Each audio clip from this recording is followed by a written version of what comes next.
שמעו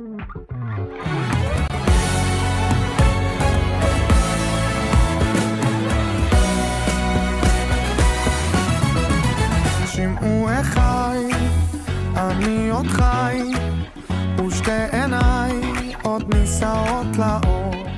היי, היי, מה שמך? קוראים לי רעות, אני בת 12. אוקיי. מה התחביבים שלי? כן, מה התחביבים שלך?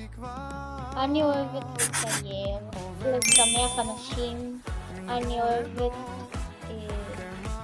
לרקוד, להתחבר, אני אוהבת להיות שמחה, וזה, אני אוהבת את המשפחה.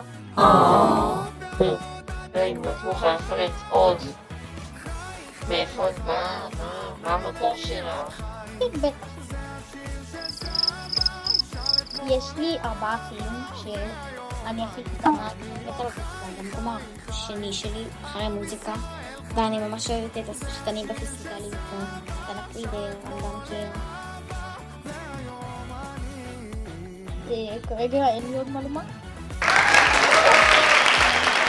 ואם היית חייבת לבחור אחת, מי השחקנית האהובה עליך מהסדרה? שירה. אוקיי. ברוכים הבאים. מאמה, ברוכים הבאים לסדרה. ייי, איזה כיף, אומייגאד.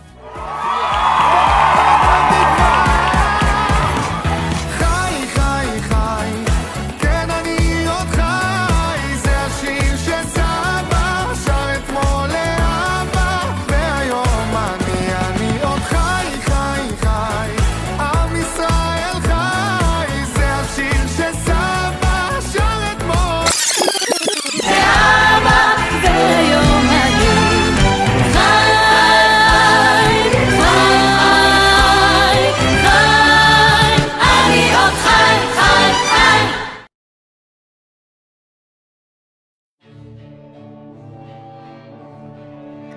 אני חושבת שיש לך לב, אבל שהוציאו שבעצם תלית על הקיר שזה היית בת 5.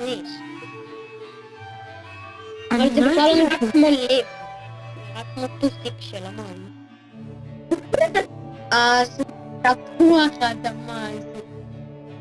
תקשיבי בלט! עם בלון בלט. נו. אוקיי, כל הכבוד. סניוס ראיתי די. No, I got the bed room next to me, darling. תקריאה יופי.